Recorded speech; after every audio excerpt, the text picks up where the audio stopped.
are very, very near to the end of the year and near the end of the first season of Screenland.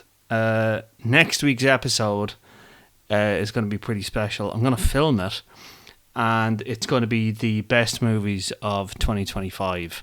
And I have a very special guest who's going to be on with that. Talk about that later, I guess. Or talk about that next week. Let's talk about the big movie of the week. In fact, the only movie that is out this week, because evidently a lot of film studios are cowards. Avatar: Fire and Ash. Okay, let's kick it off by saying that James Cameron, as a director, I think he is a genius, okay? He is a genius. And the logic is always never bet against Big Jim, all right? And I remember when Way of Water came, when I wasn't impressed by Avatar: Way of Water. Just did nothing for me. Like, left me very cold. I remember seeing it and being like, okay, I can see a lot of technical progress here. I can see that, you know, he is really trying to make this into a layered emotional story, and he is trying to kind of really just challenge the whole thing that Avatar has had no cultural impact, because that's the meme almost about Avatar, you know what I mean? Like the fact that it has had no cultural imprint whatsoever, that you can't quote a line from this movie at all, either the first one, the second one, and will be said the same will be said of this one, you know. And I mean, I think it's telling as well, isn't it, that fucking Edie Falco, the great Edie Falco, thought that the film had come and went from cinemas. Do you know what I mean? As in, she was in the second one and just assumed that it had already been out and hadn't made any money. She just didn't give it a second thought. You know what I mean? Is there even any point in going into the fucking plot of this? Alright, fine, fuck it. So it... Again, see, this is it. This is fucking it. Jesus. What is it about this film that just doesn't imprint at all? I mean, that's the thing that kind of comes back to me about this film. It just doesn't imprint at all. It leaves no... Like, the nearest thing I could compare this to, right, is a video game. I mean, there were parts of this, and I saw this in the IMAX, in 3D, with the high frame rate stuff as well. We should talk about that briefly. We'll do that later. And the entire time I was like, I felt like I should have had a controller in my hand. And not only did I feel like I should have had a controller in my hand, I was like pushing start, because who honestly, you know, past the age of 30 has the time to sit through an entire cutscene in a game? Let's be honest about it. You know what I mean? It's one of those things where it's just like, okay, yeah, okay, I get it. I get that this is story. I'm not for a second saying that video games can't be art and that you can't have emotional stories in video games. Of course you can. Of course you can. It is a narrative art form. It is an art form in which we, the viewer, becomes an active participant in the narrative. We decide what happens. Now, obviously, there are some games like, I don't know, Last of Us, where it's kind of on rails and you can make a few changes here and there and stuff, but generally speaking, the thing is on rails. Or there are games like, you know, Fallout or Skyrim or whatever, you know, role-playing game where you decide what happens and, you know, you control the branching narrative and stuff. But generally speaking, I think it's fair to say that it's, you know, games are about gameplay. You know, games are about gameplay. And that's why you replay them. That's why, you know, I mean, you get built in, but I think it's more characters, I think, stand out. You know, that kind of way. Characters are more kind of the thing. It feels watching Avatar: Fire and Ash that there are no characters. Even Stephen Lang, right? Stephen Lang, who is an actor who I love. I rewatched Tombstone, right? I just I had it on because I was doing other stuff, and I just, I'm one of these people that, like, I need something ambient in the background. I need something that I've seen a few times that I can just kind of watch, and it's comforting. And it doesn't have to be, a comforting film necessarily. I'm not saying like I'm watching fucking, I don't know, Requiem for a Dream. That's a comforting film. No, it isn't. I mean something that I've seen, that I know what I'm getting, that I can just watch it, and it can be a comforting thing. Like Richard Lawson, I know, watches like The American President all the time. I am not going to get into Rob Reiner, because it's honestly it's so upsetting. It's so upsetting. And no, I will get into it. We'll talk about it afterwards, after Avatar Fire and Ash. See, this is it. This is fucking it. I'm talking about literally anything else. Anything else is more interesting than Avatar Fire and Ash. It is 3 hours fucking long. 3 hours and 20 nearly, I think, right? And there is,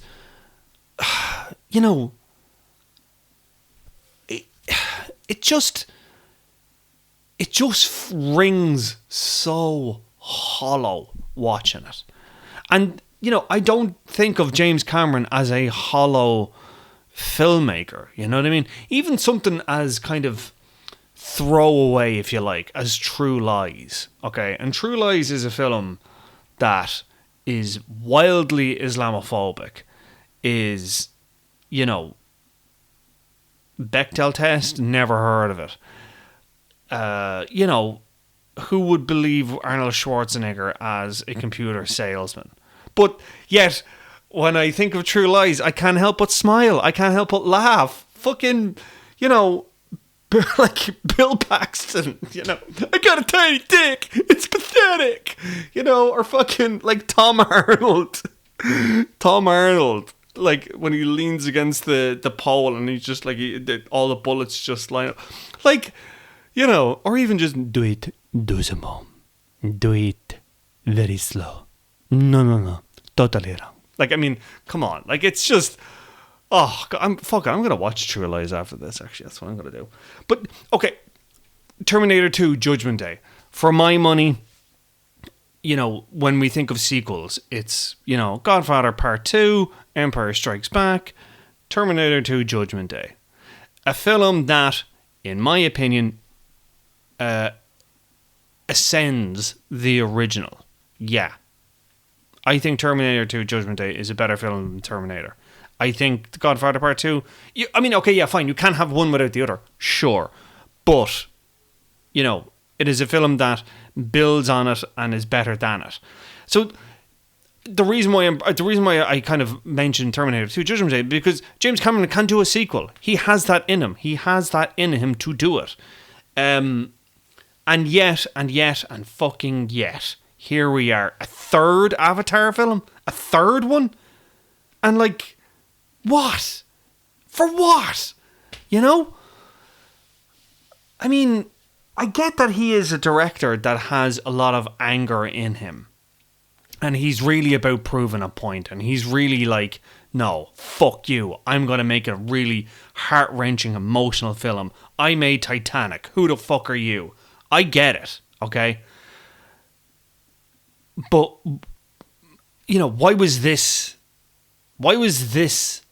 the hill you had to die on? You know what I mean? Like, have you seen the other Terminator films, James Cameron? They're all terrible. Why couldn't you go back and make one of them? How about fucking Aliens 3? How about making another Aliens movie? Okay? Like, he can do sequel. Piranha 2, that was his first film, like, and he got fired from it. Like, it bugs me that, like, he is a director who knows how to write a sequel, who knows how to continue a story. He can take elements, build on them, in some cases, augment those elements and turn them into something else. Look at Sarah Connor from the first one to the second one. That is a character arc. That's what Halloween, the recent one with David Gordon Green, that was what I talked about when I remember when I was reviewing that one. It was like they did Terminator 2 Judgment Day in this. They took, the stereotypical final girl and, went from victim to victimizer, hunter, whatever you want to call it, takes the trauma, and, uses it. And brilliant. And, like, just, fuck, like Terminator 2, Jesus. I mean, what a fucking film. My God. There is so much about that film that is so, formative. About everything that I know about movies. Like, I always, like, they say if you want to be a critic and you want to be, you want to be able to discern good movies from bad movies. Watch more bad movies than good, I say, because that way you can figure out what's bad, so that when you find something good, a good movie will just jump right out at you and slap you in the face. A bad movie, you kind of have to sit with it and parse it a little bit. And it's kind of why I think, like, this is a wider problem with streaming and stuff like that, is that if something's bad, you just turn it off. Just like, fuck this, and just, you have to sit with it. You have to sit with it. You have to give it the time to develop. In TV, it used to be growing the beard, and that came from Star Trek, where, in the first 2 seasons, Riker didn't have a beard. He was babyface, but then he grew the beard, I think it was in the 3rd season. And that became a thing, and then in Deep Space Nine, when Sisko, again, babyface for the first, 2-3 seasons, and then he grew the beard, and that's when the show got better. Things need time to develop. Avatar, when it first arrived in 2009, was a technological marvel, okay? 3D was on the cusp of the next wave, right? It was just going to be the next thing. This is what we were going to do. And then everyone kind of figured out, actually, you know what? People are just, studios were just fucking 3D on things and just trying to make it a thing. And it was the whole, like, the meme of the day, if you like, was, if you can't make it good, make it 3D. And that always bugged me, because one of the greatest films of that era, I feel, Dread, Alex Garland, Keith Urban, Dread, cracker of a film. That was 3D. That was a 3D film. And no one fucking saw it. But again, one of those things where it developed a second life in streaming and DVD and all the rest of it, or Blu-ray, I guess. And, no one even associates that film with 3D. You wouldn't even think that was just a 3D film, And yet Avatar, right? Like, Avatar, I think, the first one, I have never had a single moment's desire to go back and watch it. Not once. I saw it when it came out, and I think somebody might have been watching it, and I watched a little bit of it, and I was just like, oh God, yeah, this totally doesn't work on a small screen. You have to see this in the cinema. And I remember when Avatar Way of Water, same thing, went to the screening, and it was like, nothing. Did nothing for me. And it's the same with Fire and Ash. Una Chaplin is in it. Great actress. It's a great cast. Like Cliff Curtis, Kate Winslet, Stephen Lang, who I talked about, Edie Falco. You assemble, like, the money spent on Avatar Fire and Ash. And to come back with something so... It's not soulless. I wouldn't call it soulless. Oh yeah, and that was another thing as well, actually. At the screening I saw of it, they was a message. They put a special message in the print. I don't know if this was just shown out to us critics or if it was shown out to others, but like, it was literally a 5-minute kind of highlight reel, and James Cameron talking about generative AI and saying, we didn't use generative AI in any part of this. We used artisans, we used, craftspeople, we used, our own imagination, and like, that's cool, great. I mean, fantastic. I am so down for the fact that James Cameron is anti-AI. Why then does it fucking feel like this film was made by AI? Why does this feel soulless? And again, I know I said I wasn't going to use the word soulless, but it's a 90-minute film stretched out twice. Okay? In fact, one could argue Avatar, as a rule, did not need two Did not need 2 sequels. I got everything I needed to get in the first one. I got that it was a technological marvel. I got that it was, there was a very strong environmental message in it. Yes, there were kind of references to aliens. There were references to Terminator. There were references to his other works. There were references to his own politics and stuff like that. Cool. Personal blockbusters, great. Fantastic. Love it. But Way of the Water and Fire and Ash felt really to me like he was trying to settle a score. He was trying to prove a point. He was trying to really be like, I can do this. I can make an entertaining, emotional film. I think he can. He just can't do it with Avatar. I don't think he has that in him. I think Avatar as a concept and as an idea was wrung out pretty well in the first one. If he wanted to make a second one, do something different. Don't continue, don't take that story and just fucking string it on again and again and again. Okay, we're going to the different worlds of Pandora. We're going to the different tribes. There's the water tribe and now there's the fire tribe. Who gives a shit? Who gives a shit? Who gives a shit? Nobody. And I think he knows himself that he fucked up here, because I seen it. I think he did an interview. It was either Variety or Deadline, or it was one of them, or maybe it was Hollywood Reporter. I can't remember. But he did an interview with one of the big trade Bibles, and he was open about the fact that I don't think the money's there. I don't think the box office is there. And even now, as I'm kind of I'm not on Twitter anymore, obviously, and I don't think Blue Sky is a viable how do you say, barometer of social media. If social media even itself is a viable barometer these days. But I'm not seeing stuff. Okay, fine. I'm not seeing stuff on Instagram. I'm not seeing anything on TikTok. Okay, fine. Yeah, I'm not even seeing any ads for it. You know what I mean? The big film of the Christmas period, as far as I can tell, is Marty Supreme. And boy, oh boy, I'll get into it now, briefly, because, right, so I had my end of the year list written, have done radio about it already, I've done did Last Word last week, and they got me to do my best of the year, and I actually remember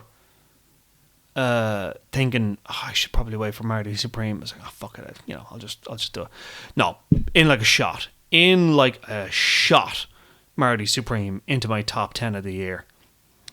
Even tell you right now, troubling my top 5, to be honest. Gonna have to go back and do a big rewrite of the top 10, and I had promo images ready to go and stuff, and yeah, I'm just gonna have to really rethink it. Loved it. Loved how funny it was. Loved how energetic it was. Never knew table tennis could be so cinematic. Could be so energetic. I mean, fine, yeah, I get it. It's a stand-in for acting. It's a stand-in for any pursuit that is, seen as a folly by everyone else, and then takes that and runs into, corporate greed and, the single-mindedness. Is it just narcissism? Blah, blah, blah, blah, blah. That is a common theme in a lot of, Man of History. That's a common theme in awards-friendly movies. Look at Oppenheimer. Look at The Brutalist. Marty Supreme fits into that. Yeah, I loved it. I fucking loved it. I'm going to talk about it more next week because, like I said, it's in the top 10 of the year. Rob Reiner. Okay. I think we've said everything I needed to say about Avatar Fire and Ash. I mean, look, if you're a completist, go see it, I guess. But, man, it didn't do anything. And it just did nothing for me. Nothing at all. Yeah, just a complete nothing. Just a nothing burger for me of a film. Just 3 hours down to Swanee, never getting back. Not that bad. I mean, no, it's not that bad. I mean, yeah, okay, fine, yeah, there's technological stuff. The high frame rate thing, by the way, Jesus, what a fucking stupid idea. I thought that died with the Hobbit series, and And they brought it back for this during dream sequences, and I was like, why are you doing this? Yeah, just no. Fire and burn out, I guess. I don't know, whatever. Okay, Rob Reiner. The Princess Bride is a very, very important film for me. Law reveal.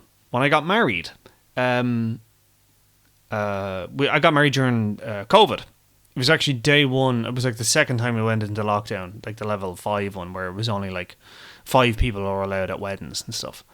And my brother was my witness, and Shauna O'Reilly, who was the first guest of Screenland, was my wife's witness.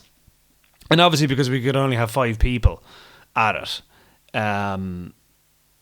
we couldn't have a band, we couldn't have music and all the rest of it. All we could have was just like the 4 of us and the celebrant, and then there was the photographer, and the photographer was far enough away that it didn't count or whatever. I don't know. Anyways, that was it. That was literally all the people that were at our wedding. My parents weren't at it. Kate's parents weren't at it. We just had the most important people in our lives at it, and we wanted music. We needed to have music, obviously. So I came up with a playlist that I fucking stupidly deleted. And if anybody knows how to get a Spotify playlist back, get in touch and let me know, because I would love to know. I mean, I remember some of the songs that were on it. One of them was, I told her about it. I told Kate about it afterwards, and she was like, I thought she'd be so pissed, and she was like, "Oh, I didn't care. I thought it sounded lovely." It was one of the soundtracks from Elder Scrolls 4: Oblivion. I think it was Watchman's Eve. No, it wasn't Watchman's Eve. I think it was, I can't remember, but it was from the Oblivion soundtrack. That was one of the songs in the playlist. The other one, the one that I remember very, very vividly, was Storybook Love from The Princess Bride. Written by Mark Knopfler of Dire Straits and Willie DeVille. The Princess Bride is, as a film and as a book, is so close to the center of my heart. I love everything about it.